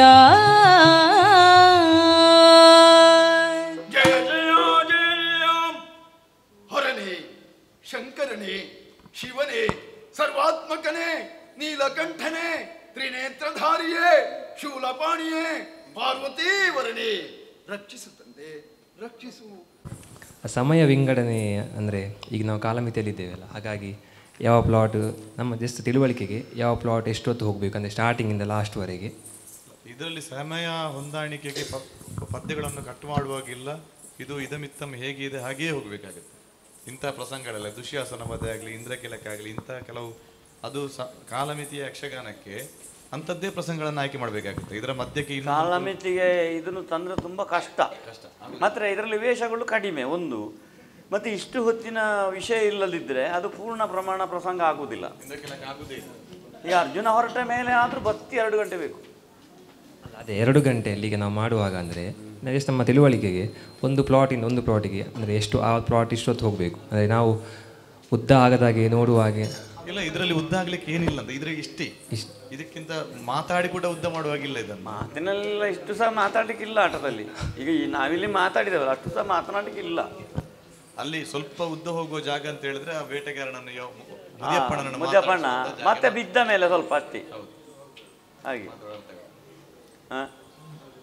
ಅದಕ್ಕೆ ಸಮಯಕ್ಕೆಲ್ಲ ಹೊಂದಿಸ್ಲಿಕ್ಕೆಲ್ಲ ಆಗುದಿಲ್ಲ ಹಾಗೆಲ್ಲ. ಕ್ಯಾಸೆಟ್ ನಾಟ ಅದು. ಮತ್ತೆ ಇದಕ್ಕಿಂತ ಸ್ಪೀಡ್ ಹೋಗುವ ಕ್ರಮವೂ ಇಲ್ಲ, ಹೋಗ್ಲೂಬಾರ್ದು. ಒಂದನೇ ಕಾಲವೇ ಮತ್ತೆ ಅದು ಅದೇ ನಡೆ ಎಲ್ಲ ಕಡೆಯವರೆಗೆ. ಸ್ವಲ್ಪ ರಭಸ ಪದ್ಯ ಇರುವುದು ಹರನೆಂದು ಅರಿಯದ ನರನ 2 ಪದ್ಯ, ಮತ್ತೆ ಪಡ ಪಡಲುವ ಕಿರಾತ ನೀನು ನೋಡಲವ ಬಗೆ ಬೇರು ಕೊನೆಯಲ್ಲಿ. ಹಾಗೆ ಶೇಖರಣ ನೀವೊಂದು ಎಲ್ಲರ ಪರವಾಗಿ ಒಂದು ಚಪ್ಪಾಳೆ.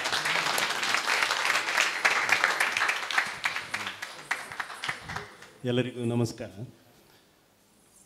ಒಂದು ಡೇಟಿನ ಹೆಚ್ಚು ಕಮ್ಮಿಯಿಂದಾಗಿ ನನಗೆ ನಿನ್ನೆ ಬರಲಿಕ್ಕಾಗಲಿಲ್ಲ. ಅಂದರೆ ನಾನು ಇವತ್ತಿಂದ ಪ್ರಾರಂಭ ಅಂತ ನಿನ್ನೆ ಬೆಳಿಗ್ಗೆ ಇಲ್ಲಿಗೆ ಬಂದಿದ್ದೆ. ಬ್ಯಾನರ್ ನೋಡಿದವ ಒಂದು ಒಳ್ಳೆಯ ಚಾನ್ಸ್ ಸಿಕ್ಕಿತು ಅಂತ ಯೋಚಿಸಿದರೆ, ಆದರೆ ಒಂದು ಸ್ವಲ್ಪ ಡೇಟಿನ ಮರೆವು. ನಾನು ಇವತ್ತು 20 ಅಂತ ಭಾವಿಸಿದ್ದು, ಅದು ನಿನ್ನೆ ಪ್ರಾರಂಭ ಆಗಿತ್ತು. ಮತ್ತು ಇವತ್ತು ವಾಟ್ಸಪ್ಪಲ್ಲಿ ಡೇ 1 ಅಂತ ಒಂದು ಬಂತಲ್ಲ, ಸ್ವಲ್ಪ ಶಾರ್ಟ್, ಅದು ನೋಡಿದಾಗ ನಾನು ಎನಿಸಿದೆ ಇಲ್ಲಿ ಅದು ಪ್ರಚಾರಕ್ಕೆ ಹೋದ ಸಲದನ್ನು ಹಾಕಿದ್ದ ಏನು ಅಂತ. ಹಾಗೆ ಮತ್ತೆ ನೋಡಿದಾಗ ನನಗೆ ಸ್ವಲ್ಪ ಮರೆವಾಯಿತು ಅಂತ ಅರ್ಥ ಆಯಿತು. ನಿನ್ನೆ ಸ್ವಲ್ಪ ಒಂದು ಅರ್ಧ ಭಾಗವನ್ನು ನಾನು ತಪ್ಪಿಸಿಕೊಂಡೆ ಅಂತ ಈಗ ಅರ್ಥ ಆಗಿದೆ ನನಗೆ. ಮತ್ತೊಂದು ಒಳ್ಳೆಯ ವಿಷಯ ಅಂತ ಹೇಳಿದರೆ, ಶಿಬಿರಾರ್ಥಿಗಳಿಗೆ ಎಲ್ಲರಿಗೂ ಒಂದೊಂದು ಪದ್ಯ ಪ್ರತಿಯನ್ನು ಕೊಟ್ಟದ್ದು ಬಹಳ ಒಳ್ಳೆಯದಾಯಿತು. ಸುಮ್ಮನೆ ಕಮ್ಮಟ ಅಂತ ಮಾಡ್ತಿದ್ರೆ, ಸುಬ್ರಾಯವರು ಹೇಳ್ತಾ ಹೋಗುತ್ತಿದ್ದರೆ ಅದು ನೀರ ಮೇಲೆ, ಇದು ಕಗ್ಗಲ್ಲಿನ ಮೇಲೆ ನೀರು ಬಿದ್ದ ಹಾಗೆ ಆಗ್ತಿತ್ತು. ನನಗೆ ಅಲ್ಲ ಇದರ ಕ್ರೆಡಿಟು ಸತೀಶ್ ಅಣ್ಣನಿಗೆ ಮತ್ತು ಕೌಶಿಕ್, ಆಮೇಲೆ ನಮ್ಮ ದೇವಸ್ಥಾನದವರಿಗೆ ಸಲ್ಲಬೇಕಾದ್ದು. ನನ್ನನ್ನೊಬ್ಬರು ಒಂದು ಮಧ್ಯದಲ್ಲಿ ನಿಮಿತ್ತ ಮಾಡಿದ್ದಾರೆ ಅಷ್ಟೇ. ನನ್ನ ಇದೆಲ್ಲ ಈ ಸಿದ್ಧತೆಗಳೆಲ್ಲ ಅವರದ್ದು ಅಷ್ಟೇ. ನಾನು ಕೃತಜ್ಞ ಅವರಿಗೆ ಸಹ. ಪಟ್ಲದವರು ಕೃಷ್ಣನ ಕೆಲಸ ಮಾಡಿದ್ದಾರೆ ಅಂತ ನಮಗೆ ಅರ್ಥ ಆಗುತ್ತದೆ. ಈಗ ಸುಬ್ರಾಯವರು ಹೇಳಿದ್ರಲ್ಲ, ಅಂದರೆ ಕೃಷ್ಣನ ಇಡೀ ಜೀವನದಲ್ಲಿ ನಮಗೆ ಮುಖ್ಯವಾಗಿ ಸೆಳೆಯುವುದು ಏನು ಕೇಳಿದರೆ, ಜ್ಞಾನ ಲೋಪ ಆಗಬಾರ್ದು, ಅದು ಮುಂದಿನ ಪೀಳಿಗೆಗೆ ದಾಟಬೇಕು ಎನ್ನುವುದು ಒಂದು ಮುಖ್ಯವಾದ ಮರ್ಮ ಕೃಷ್ಣನ ಜೀವನದಲ್ಲಿ ಅನುಸರಿಸಿಕೊಂಡು ಹೋದದ್ದು. ಅದನ್ನು ಈಗ ಪಟ್ಲದವರು ಮಾಡುವುದಕ್ಕೆ ಮುಂದಾಗಿದ್ದಾರೆ ಮತ್ತು ಸುಬ್ರಾಯ ಹೊಳ್ಳರನ್ನು ಯೋಗ್ಯ ವ್ಯಕ್ತಿಯನ್ನು ಆಯ್ಕೆ ಮಾಡಿಕೊಂಡಿದ್ದಾರೆ. ಸುಬ್ರಾಯ ಹೊಳ್ಳರು ಈಗ ಇಂದ್ರಕೀಲಕದ ಕಿರಾತನಾಗಿ, ಅವರು ರಂಗಸ್ಥಳದಲ್ಲಿ ಬಹುಶಃ ಕಿರಾತ ಮಾಡಿರಲಿಕ್ಕಿಲ್ಲ ಅಂತ ಅನ್ನಿಸ್ತದೆ ನನಗೆ. ಅರ್ಜುನನೇ ಮಾಡಿದ್ರು, ಅದೇ ಅರ್ಜುನವೇ ಮಾಡುತ್ತಿದ್ದವರು. ಕಿರಾತನಾಗಿ ನಿಮ್ಮ ಮುಂದೆ ಅಭಿನಯಿಸುತ್ತಾ ಆ ಪ್ರಸಂಗದ ಸಾರವನ್ನು ನಿಮ್ಮ ಮುಂದೆ ಪ್ರಸ್ತುತಪಡಿಸಿದ್ದಾರೆ. ಮತ್ತು ತುಂಬ ಕಷ್ಟದಾಯಕವಾದಂತಹ ಪ್ರಸಂಗ. ಬಹುಶಃ ಇದು ಸುಬ್ರಾಯ ಹೊಳ್ಳರೇ ಅರ್ಜುನ ಮಾಡಿದರು. ಹಿಮ್ಮೇಳದವರು ಅಲ್ಲಿ ಅನುಭವ ಇಲ್ಲದವರು ಇದ್ದರೆ ಈ ಪ್ರಸಂಗವನ್ನು ಮೇಲೆ ಹಾಕುವುದು ಸಾಧ್ಯ ಇಲ್ಲ. ಭಾಗವತರೊಬ್ಬರಿಂದಲೇ ಆಗುವಂಥದ್ದಲ್ಲ. ಹಿಮ್ಮೇಳ ಚಂಡೆಮದ್ದಲೆಯವರು ಸರಿಯಾದವರೇ ಬೇಕು. ಆದ್ದರಿಂದಲೇ ಇಲ್ಲಿ ಬಹುಶಃ ತುಂಬ ಮಂದಿ ಹಿಮ್ಮೇಳದವರಿದ್ದಾರೆ, ಮುಮ್ಮೇಳದ ಒಳ್ಳೆ ಕಲಾವಿದರಿದ್ದಾರೆ. ಶಿವು ಅಂತವರು, ಬೆಳವಣಿಗೆಯನ್ನು ದಾಖಲಿಸುತ್ತಿರುವಂಥ ನಾಗೇಶ್ರವರು, ಪ್ರಜ್ವಲ್ ಎಲ್ಲ ಇದ್ದಾರೆ. ಬಹುಶಃ ಇದು ತುಂಬ ಚಂದದ ಕಾರ್ಯಕ್ರಮ ಮತ್ತು ಮುಂದಿನ ಪೀಳಿಗೆಗೆ ಜ್ಞಾನವನ್ನು ದಾಟಿಸುವುದಕ್ಕೆ ಬೇಕಾದಂಥ ಕಾರ್ಯಕ್ರಮ, ಅಥವಾ ಯಕ್ಷಗಾನ ರಂಗವನ್ನು ಬೆಳೆಸುವುದಕ್ಕೆ, ಮುಂದಿನ ಪೀಳಿಗೆಗೆ ಈ ಅನುಭವಗಳನ್ನು ದಾಟಿಸುವುದಕ್ಕೆ ಒಂದು ಒಳ್ಳೆಯ ವೇದಿಕೆಯನ್ನು ಕಲ್ಪಿಸಿಕೊಟ್ಟಿದ್ದಾರೆ ಪಾವಂಜಿ ದೇವಸ್ಥಾನದವರು, ಪಟ್ಲರವರು ಕೂಡ. ಮತ್ತು ಸುಬ್ರಾಯ ಹೊಳ್ಳರು ಯೋಗ್ಯ ವ್ಯಕ್ತಿ ಮತ್ತು ಇಂಥ ಅಮೂಲ್ಯವಾದಂಥ ಪ್ರಸಂಗಗಳ ಭಂಡಾರವೇ ಇದೆ ಯಕ್ಷಗಾನ ರಂಗದಲ್ಲಿ. ಅದನ್ನು ನಾವೆಲ್ಲ ಕಲಿತರೆ ತುಂಬ ಚಂದವಾಗಿ ಮುಂದಿನ ಪೀಳಿಗೆಗೆ ದಾಟಿಸ್ಬೋದು. ಕೆಲವೊಂದು ಇಷ್ಟು ಮಂದಿ ಗುರುಗಳು ಇದ್ದಾರೆ, ತಮ್ಮ ಶಿಷ್ಯರಿಗೆ ಅದನ್ನು ದಾಟಿಸುವುದಕ್ಕೆ ಒಳ್ಳೆಯ ವೇದಿಕೆಯನ್ನು ಕಲ್ಪಿಸಿದ್ದಕ್ಕೆ ಧನ್ಯವಾದಗಳನ್ನು ಅರ್ಪಿಸ್ತಾ, ಮುಂದಿನ ಒಂದು 3 ದಿನ ಮತ್ತೆ ಭಾಗವಹಿಸುವುದಕ್ಕೆ ಇಚ್ಛೆ ಉಂಟು. ಅವಕಾಶ ಆಗಲಿ ಅಂತ ಆಶಿಸ್ತೇನೆ. ಧನ್ಯವಾದ.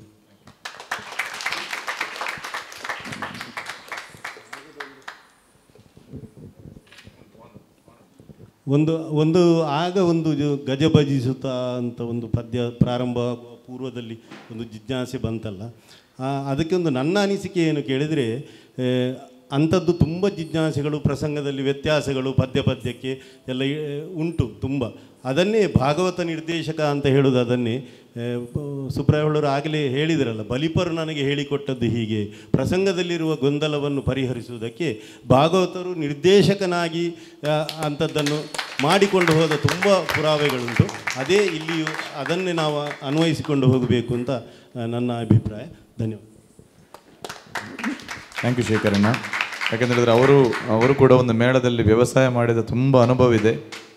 ಮತ್ತು ಪರಂಪರಾಗತವಾಗಿ ಯಕ್ಷಗಾನದ ತೆಂಕುತಿಟ್ಟಿನ ನಾಟ್ಯವನ್ನು ದುಬೈಯಲ್ಲಿ ಏನೂ ಗೊತ್ತಿಲ್ಲದ, ಕನ್ನಡವೂ ಗೊತ್ತಿಲ್ಲದ ಮಕ್ಕಳಿಗೆ ಸ್ಪಷ್ಟವಾಗಿ ಕಲಿಸಿ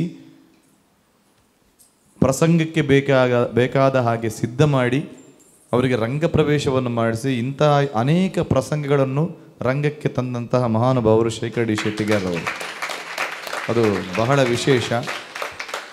ಈ ವರ್ಷದ ಒಂದು ಯೂಟ್ಯೂಬ್ನಲ್ಲಿ ಕಳೆದ ವರ್ಷದ್ದಾಗಲಿ ಈ ವರ್ಷದ್ದಾಗಲಿ ಇದೆ, ದುಬೈ ಯಕ್ಷ ಅಭ್ಯಾಸ ತರಗತಿ ಅಂತ ಹಾಕಿದರೆ ಬರುತ್ತೆ. ಮೊನ್ನೆ ಶಬರಿಮಲೆ ಅಯ್ಯಪ್ಪ ಅಂತ ಕಟೀಲು ದೇವಸ್ಥಾನದಲ್ಲಿ ದುಬೈಯಿಂದಲೇ ಬಂದು ಮಾಡಿದರು. ಅಂಥದ್ದೆಲ್ಲ ಅನೇಕ ಪ್ರಸಂಗಗಳನ್ನು ಬಹಳ ಪರಂಪರಾಗತವಾಗಿ ಮಾಡಿ ತೋರಿಸುವಂತಹ ಒಂದು ಶಕ್ತಿ ಉಳ್ಳಂಥವರು ಶೇಖರ್ ಡಿ ಶೆಟ್ಟಿಗವರು, ಯಕ್ಷಗುರುಗಳು. ಧನ್ಯವಾದಗಳು ಅಣ್ಣ. ಯಕ್ಷಗಾನದಲ್ಲಿ ಪ್ರಧಾನವಾಗಿ ಕೆಲವು ಮುಖವರ್ಣಿಕೆಗಳಲ್ಲಿ ವ್ಯತ್ಯಾಸಗಳನ್ನು ನಾವು ಕಾಣ್ತೇವೆ. ಹೇಗೆ ಹೇಳಿದರೆ, ಈಗ ಹಳಬರವು ಕಿರಾತನ ವೇಷಕ್ಕೆ ಹಣೆಯ ಭಾಗದಲ್ಲಿ ಕಣ್ಣಿನ ಚಿತ್ರಣವನ್ನು ಬರಿತಾ ಇದ್ರು. ಮತ್ತೆ ಕೆಲವರು ಓರೆನಾಮವನ್ನು ಹಾಕುವಂತಹ ಕ್ರಮ ಉಂಟು. ಈಗ ಇಂದ್ರಕೀಲಕ ಪ್ರಸಂಗದಲ್ಲಿ ಕಿರಾತನಿಗೆ ಯಾವ ರೀತಿಯ ಮುಖವರ್ಣಿಕೆ ಸೂಕ್ತ? ಕಿರಾತನಿಗೆ ನಮಗೆ ಆದರ್ಶ ಈಗ ಮೊದಲನವರೇ ಅಲ್ವಾ. ನನಗೆ ಬಣ್ಣದ ಮಾಲಿಂಗಜ್ಜನದ್ದೇ ಬಣ್ಣಕ್ಕೆ ಆದರ್ಶ. ನಾನು ನೋಡಿದ್ದರಲ್ಲಿ ಅವರು ಎಲ್ಲ ಕಿರಾತನಿಗೆ ಕಣ್ಣು ಬರೀತಿರ್ಲಿಲ್ಲ. ಕಿರಾತನಿಗೆ ಮಾತ್ರ ಕಣ್ಣು ಬರೀ, ಇನ್ನು ಉಳಿದ ಕಿರಾತಗಳು ಮಾಡ್ತಿದ್ರು ಎಲ್ಲ ನೀವು ಹೇಳಿದಾಗ ಓರೆನಾಮ ಹಾಕಿಕೊಂಡೇ ಮಾಡ್ತಿದ್ದದ್ದು ಅವರು. ಮತ್ತೆ ಬಣ್ಣ ಪಚ್ಚೆ ಬಣ್ಣ ಹಾಕ್ತಿರ್ಲಿಲ್ಲ ಅವರು. ಒಂದು ರೀತಿಯ ಕೆಂಪು ಹಸುರು ಮಿಕ್ಸ್ ಮಾಡಿ, ಅಂದರೆ ಅದು ಈಶ್ವರ ಅಂತ ಹೇಳುವ ಕಲ್ಪನೆಯಲ್ಲಿ ಮಾಡ್ತಿದ್ದದ್ದು ಅವರು. ಹಾಗಾಗಿ ಕಣ್ಣು ಬರೀತಿದ್ರು. ಅದು ಒಂದೇ ಪಾತ್ರಕ್ಕೆ, ಇಂದ್ರಕೀಲಕದ ಕಿರಾತನಿಗೆ ಮಾತ್ರ. ಮತ್ತೆ ಉಳಿದದಕ್ಕೆಲ್ಲ ಅಡ್ಡನಾಮ. ಸರಿಯಾದ ಕಾರಣ ಸಹ ಕೊಡ್ತಿದ್ರು ಅವರು. ಈಗ ಹಳಬರು ಶಾಲೆಗೆ ಹೋದವರೆಲ್ಲ ಓದಲಿಕ್ಕೆ ಬರೋದಿಲ್ಲ, ಬರೀಲಿಕ್ಕೆ ಬರೋದಿಲ್ಲ. ಹಾಗೆ ಅಂತೇಳಿ ಅವರು ಮಾಡುವ ವೇಷಕ್ಕೆ ಸರಿಯಾದ ಕಾರಣ ಕೊಟ್ಟು ಸಾಮರ್ಥ್ಯ ಇತ್ತು ಅವರಿಗೆ. ಒಂದು ಈಶ್ವರ ಅಂತೇಳಿ ಆವಾಗ ಎರಡಲ್ಲಿ ಮಾಲಿಂಗ, ನಾನು ಮೃಡ ಅಂತೆಲ್ಲ ಹೇಳುವ ರೀತಿಯಲ್ಲಿ ಬರುವ ಹಾಗೆ ಅರ್ಥ ಹೇಳುವುದು. ಎಂತ ಒಂದು ಅದ್ಭುತ ನೋಡಿ. ಅವರು ಶಾಲೆಗೆ ಹೋಗ್ಲಿಲ್ಲ ಅವರು. ಏನು ಇದು ನೀನು ಕೊಂದ ಹಂದಿಯು? ಅದಲ್ಲ, ಇದು ನಾನು ಕೊಂದ ಹಂದಿ. ನಾನು ಕೊಂದ ಹಂದಿ ಅಲ್ಲ, ಆಣೆ ಪ್ರಮಾಣಕ್ಕೆ ಎಲ್ಲ ಒಪ್ಪುವುದಿಲ್ಲ. ನಾನೇ ಕೊಂದದ್ದು, ನಾನು ಕೊಂದದ್ದು 2 ಸಲ ಹೇಳಿತ್ತು. ಮತ್ತೆ ಅಲ್ಲಿ ವಾಕ್ಯ ದೀರ್ಘ ಆಗಬಾರ್ದು ಅಂತ, ತುಂಬ ಹೊತ್ತಾಗಬಾರ್ದು ಆ ವಿಷಯ. ನಾನು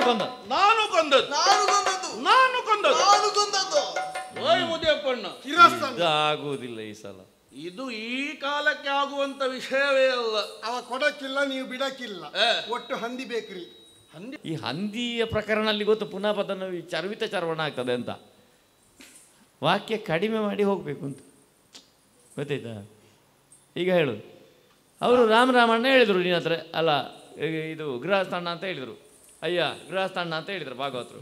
ಹಾಂ, ರಾಮರಾಮಣ್ಣ ಗೊತ್ತಾಯ್ತಾ? ನಮ್ಮ ಮುದಿಯಪ್ಪಣ್ಣ ಹೇಳಿದ್ರ ನಿಮ್ಮಲ್ಲಿ, ನಮ್ಮ ಹಂದಿ ಪಿಳ್ಳ ಇಟ್ಕೊಂಡಿದ್ದಾನೆ ಕಾಲಬುಡದಲ್ಲಿ, ಕೊಡುವುದಿಲ್ಲ ಅಂತ ಹೇಳ್ತಾನೆ, ನೀವು ಅದನ್ನು ಕೊಡಿಸಬೇಕು ಅಂತ. ಅದು ಅವರಲ್ಲಿ ನಾನು ಮಾತಾಡ್ತೇನೆ ಅಂತ ಭಾಗವತರು. ಹಾಗೆ ಆಯಿತಾ? ಕೋಪ ತಾಪ ಮಾಡಲಿಕ್ಕಿಲ್ಲ. ಹಾಂ ಹಾಂ, ಹೇಳಿ ಈಗ ಹಾಗೆ ಅದು ಹಾಗೆ ಬರಬೇಕು ಅರ್ಥ. ದೀರ್ಘ ಬರಬೇಕಾದಲ್ಲಿ ಬರಬೇಕು. ಇಲ್ಲಿ ಅಗತ್ಯ ಇಲ್ಲ ಅಂತ, ಇಲ್ಲಿ ಆ ವೇಷವೇ ಬೇಡ್ರ ವೇಷ. ನೋಡಿ ಮಾತಾಡಿಸುವ ಲಾಲಿಸನು ತಪದೇ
ನನ್ನ ಬೇಟೆ ಹಂದಿ. ನಾವು ಬೇಟೆಗಾರರು, ನಾವು ಬೇಟೆ ಆಡಬೇಕಾದವ್ರಿ. ನೀನು ಹಾಗಲ್ಲ, ನಾಡಿನಿಂದ ಬಂದವ. ನಿನಗೆ ಬೇಟೆ ಉದ್ಯೋಗ ಅಲ್ಲ, ನನಗೆ ಬೇಟೆ ಉದ್ಯೋಗ. ನೀನು ಮೈ ಮೇಲೆ ಹಾರ್ತದೆ ಎಂಬ ಕಾರಣಕ್ಕಾಗಿ ಪ್ರಾಣ ರಕ್ಷಣೆಗಾಗಿ ಬಾಣ ಹೊಡೆದದ್ದು, ಅದು ಉದ್ದೇಶ ಈಡೇರಿತಲ್ಲ. ಹಾಗಾಗಿ ಹಂದಿ ಬಿಟ್ಟು ಕೊಡೋದಿಲ್ಲ ಅಂತಂದರೆ ಬಿಡುವುದಿಲ್ಲ ಅಂತ. ಎಲ್ಲವೋ ತಪಸಿ, ನಮ್ಮದಾದಂತಹ ಜೀವನದ ಕಸುಬು ಬೇಟೆ. ಆ ಬೇಟೆಯಾಡುವುದರ ಮೂಲಕ ನನ್ನ ಬಾಣಕ್ಕೆ ಗುರಿಯಾಗಿ ಬಿದ್ದಂತಹ ಹಂದಿ. ನೀನು ಹಾಗಲ್ಲ, ನಿನ್ನ ಶರೀರದ ಮೇಲೆ ಆಕ್ರಮಿಸಬಹುದು ಎಂಬಂತಹ ಆ ನಿರೀಕ್ಷೆಯಿಂದ ನೀನು ಬಾಣವನ್ನು ಪ್ರಯೋಗಿಸಬಹುದು. ಆದರೆ ನಮ್ಮ ಜೀವನ ವೃತ್ತಿಯನ್ನು ನೀನು ಕಡೆಗಣಿಸಿಕೊಳ್ಳಬೇಡ. ಆದುದರಿಂದ ನಿನ್ನಲ್ಲಿ ಹೇಳುವುದಿಷ್ಟೇ, ಹಂದಿಯನ್ನು ಕೊಟ್ಟು ನಡೆಯಲಿ.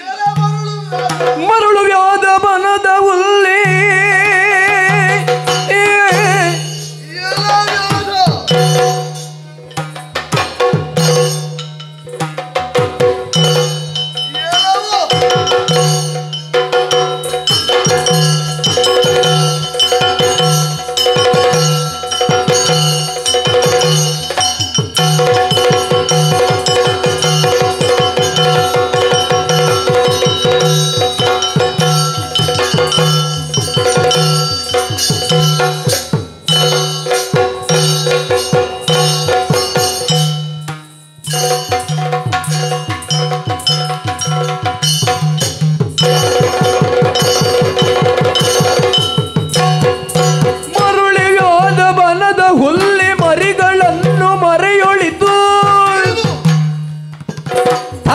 ಬಲುಹ ತೋರು ತನ್ನಿದಿರು ಗರ್ವದಿ ಹರನ ಭಕ್ತರಾವು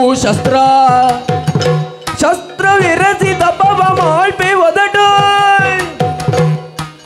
ಅರಿಯದೆಮ್ಮ ಕೆಣಕ ಬೇಡ ಮರುಳೆ ಸುಮ್ಮನೆ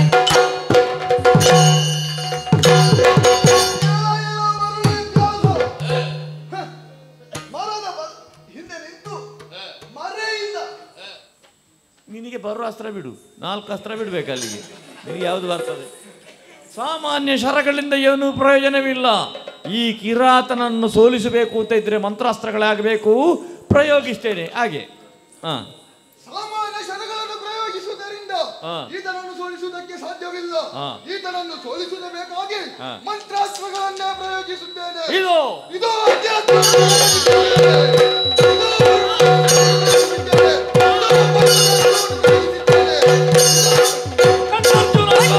ಮಾಡಲಿಕ್ಕಿಲ್ಲ. ಒಂದು ವೇಷ ಪಕ್ವವಾಗಲಿಕ್ಕೆ ಒಂದು ಪಾತ್ರವನ್ನೇ 50 ಸಲ ಮಾಡಬೇಕು. ಸರಿ, ನನಗೆ ನನ್ನ ಗುರುಗಳು ಹೇಳಿದ ಮಾತದು. ಒಂದು ಪಾತ್ರದ ಹಿಡಿತ ಸಿಕ್ಕಲಿಲ್ಲ, ಯಾರು ಕೋಪ ಮಾಡಲಿಕ್ಕಿಲ್ಲ. ಖುಷಿಯಾಗಿದೆ ನನಗೆ, ಅಲ್ಲ ಸಂತೋಷ ಆಯಿತು. ತಗೊಳ್ಬೇಕು ಅಂತ ಹೇಳಿದ್ದಾನಲ್ಲಿ ತಗೊಳ್ಬೇಕು ಅಂತ ಆಯ್ತಾ.